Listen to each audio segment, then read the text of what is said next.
Hello everyone. Making this kind of video never gets easier. But the body of 7-year-old Athena Strand, who went missing from her home in Paradise, Texas, about 5:30 p.m. on Wednesday, November 30th, was found just a couple of hours ago as I record this. She was found on Friday evening, and a FedEx contract driver has been arrested, accused of kidnapping and killing her.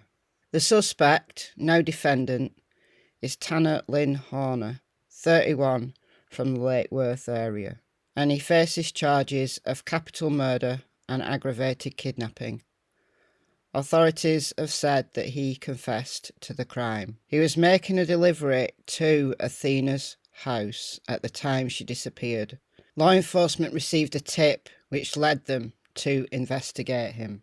They believe that she was killed within an hour of her abduction.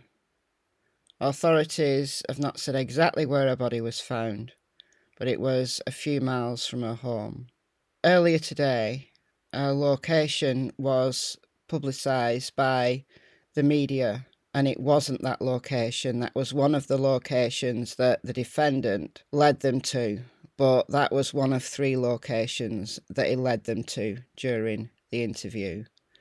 But finally, they got the correct location, so it was several miles from her home. I want to play you part of the press conference that the sheriff did shortly after 10 p.m. Texas time. I'll play you that in a second, but this is Tanner Lynn Horner. His social media says he's been an Uber driver, he's a musician. He doesn't appear to have a criminal record in Tarrant and Wise counties. But there are accusations on social media now of the things that he's done in the past. His bond has been set at $1.5 million. Aggravated kidnapping and capital murder. In the press conference that I played earlier, the sheriff had said that authorities had scaled back the search and were focusing more on the investigation side. But he'd remained hopeful that they would be able to recover Athena alive. But just a few hours after that, and here we are right now.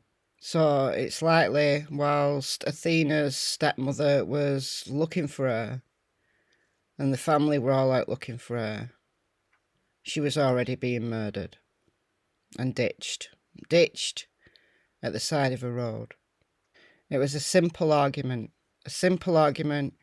in which she walked away, and unbeknownst to her, to her stepmother, to anyone, a FedEx driver delivering a parcel, and has confessed, according to the sheriff, of doing the worst possible thing that someone can do to another person.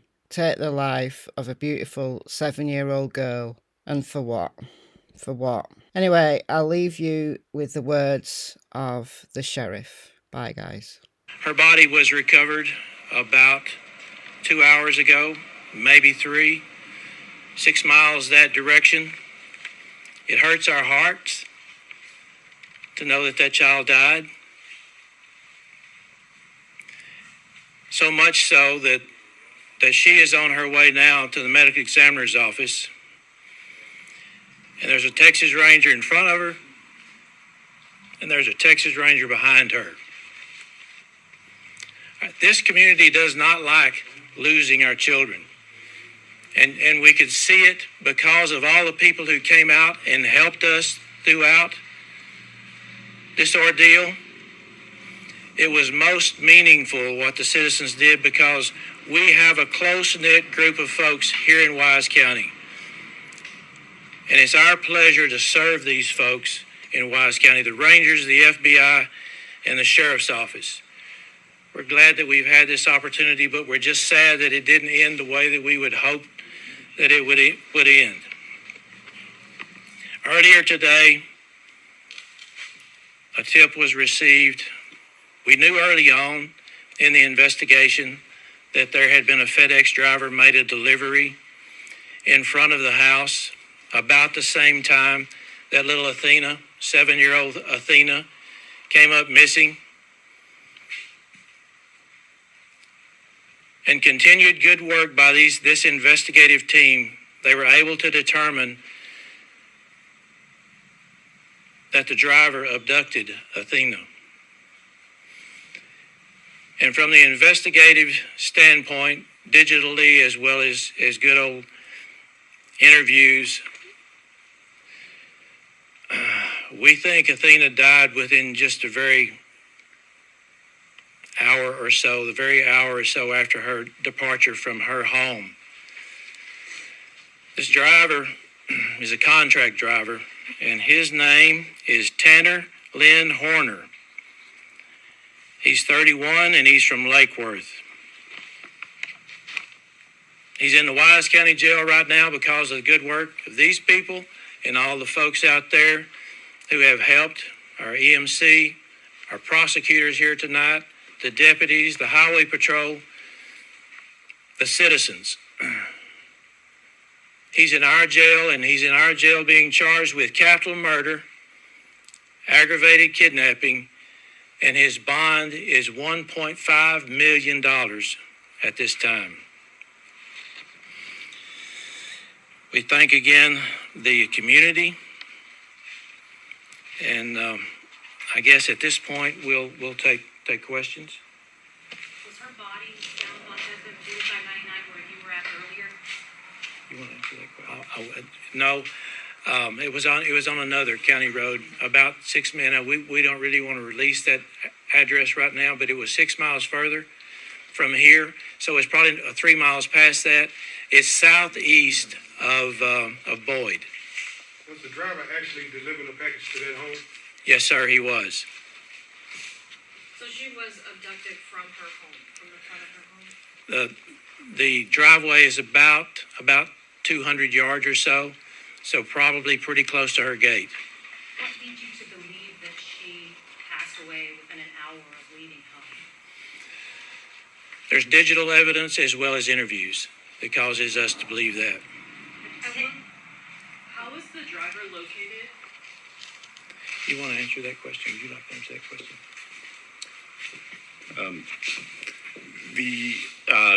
There were a number of investigative steps that had taken course along the way. The sheriff mentioned the digital evidence that was there, and we were able to work through that digital evidence and through partnerships with FedEx in order to help assist with locating him and finding him this afternoon. Does this man have any prior criminal history? I don't know the answer to that question at this point. When you talk about that digital evidence, do you mean ring camera videos, surveillance camera videos? I think the investigation is still unfolding at this point, and I think we'll leave the specifics in terms of what that is there. But right now we're on behalf of the FBI, I'd also like to offer my condolences to the Strand family and to the Wise County community as well. The partnerships with the Texas Rangers and with the gentleman behind us, the sheriff from Wise County, were truly remarkable and truly helped to bring some closure to that family today. And we know that they're hurting, but we do offer our deepest condolences to them. Is just one person that you believe is responsible? That is currently the understanding, yes. And what led you to that location where her body was recovered? Sheriff, you... I can address that. It was because of the work of the Rangers and our investigators who were doing the interview that got us to that location based on the information they received from the suspect, now defendant. The suspect confessed? We do have a confession.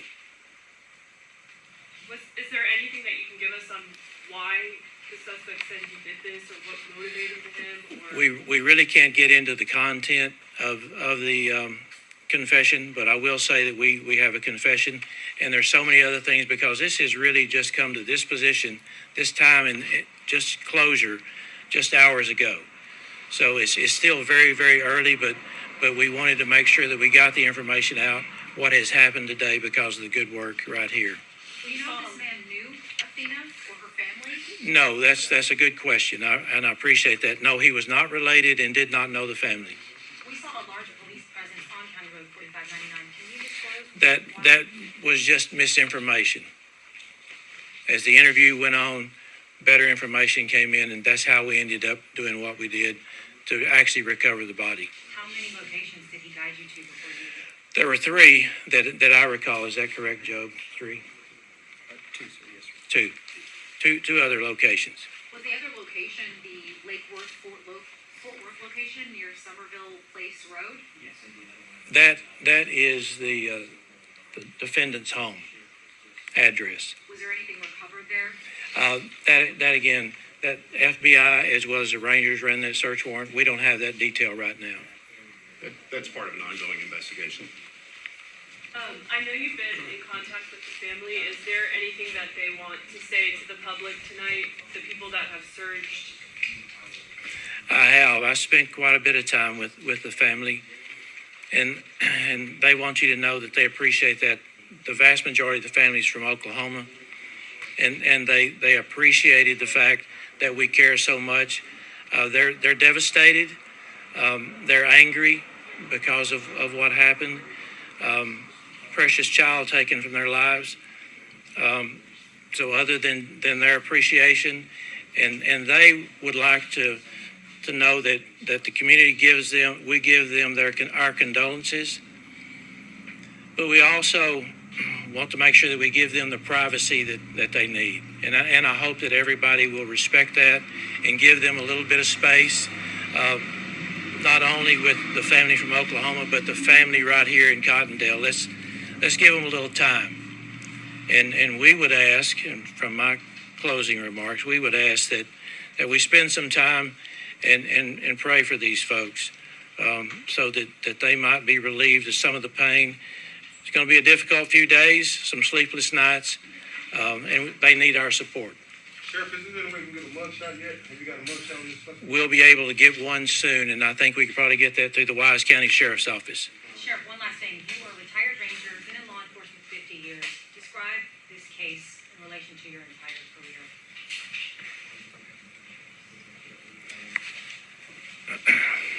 You know, it's one of the toughest investigations that I've been involved in,